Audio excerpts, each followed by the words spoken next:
Hi guys, welcome back. It's Angela from the App Brewery once more.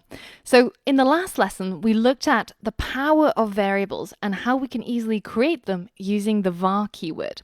Now in this lesson, I want to cover some really important points about how you should name your variables so that you're in keeping with programming best practice. So currently I've still got the snippets and the console from the last lesson.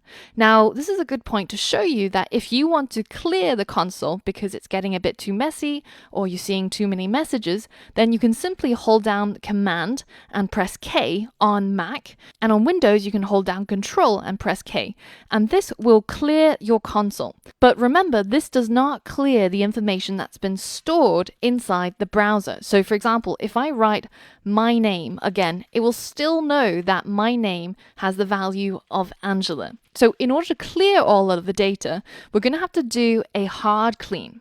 We're going to have to empty all of our cache and delete all of the data. So to do that, on the Mac, you can click and hold on the reload page and you will get this menu. So you have normal reload, hard reload, and empty cache and hard reload. So this is kind of like the supersized version of reloading. And on a PC, you just simply need to right click on the reload button to get that menu. And now if I click that, if I typed my name, then it would not know what it is. It says it's undefined. It doesn't have a clue what it is. So we've managed to successfully clear all of the memory of any data. So let's go ahead and delete what's inside our snippets as well so that we start off with an empty slate.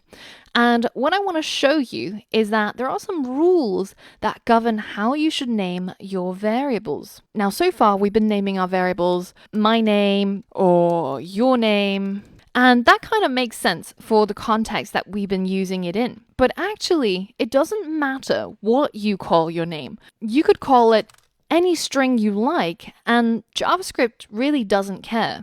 But if I ask you, what do you think means, what would you say? If accidentally I've managed to actually write a real word in Icelandic, because it's distinctly possible, then maybe it'll have a meaning for the Icelandic students out there. But for most people, this doesn't make any sense. And when I try to use it or print it, I mean, I can if I remember it exactly the way that I typed it, but you can see that this is a really, really bad idea. So just because JavaScript doesn't care doesn't mean that we don't care. We should care a lot, because imagine working on the same project as some guy who likes to call his variables gacha, and you have to figure out what all of these things mean. You know, what exactly is Angela? Is it what does it mean, right?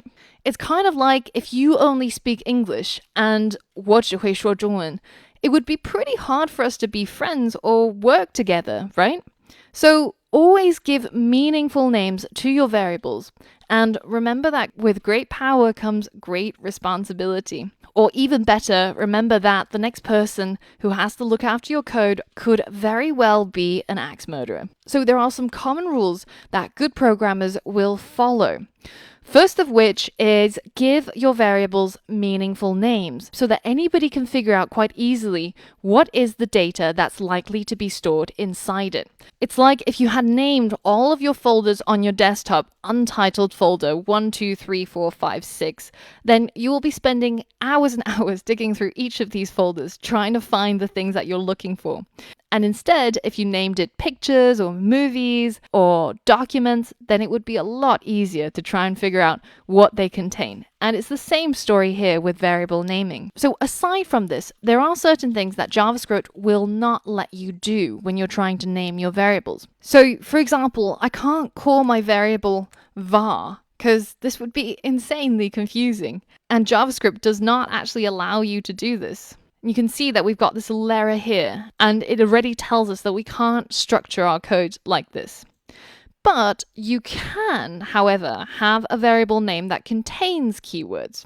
So, for example, if you called it myvar, that's totally valid. And you can see from the coloring or the syntax highlighting, it's already showing you that this is valid and this color is reserved for keywords.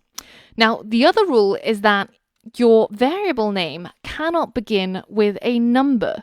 So for example, you can't call your variable 123. This is also not allowed. However, like keywords, your variable name can contain numbers. So you call it my123, and that's totally cool. The next rule is that your variable names can't contain spaces, so it can't be my name equals Angela.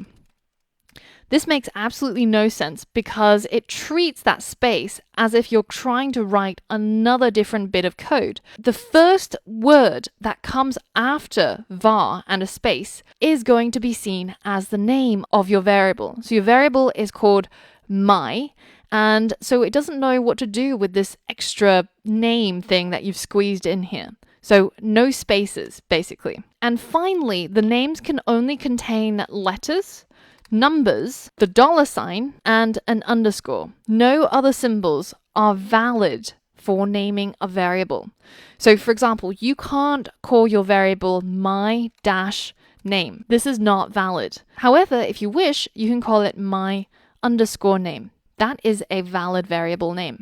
Now, finally, the last thing that you'll see me do throughout the course is that I will name all of my variables using camelcasing. And this means that I will start out the name with a lowercase word, and then every subsequent word will be capitalized. And this is called camelcasing. Just as the camel's humps are higher than its head, first word is not capitalized and every subsequent one is. And the reason why this is really useful is because you avoid situations like therapistfinder.com, which most people will read as therapistfinder.com. So make sure that when you're creating your own variables, that you're following the same good practice that we've listed in this lesson. And in the next lesson, there's a quick quiz just to test whether if you've remembered and embraced some of these rules regarding variable naming. So I'll see you on the next lesson.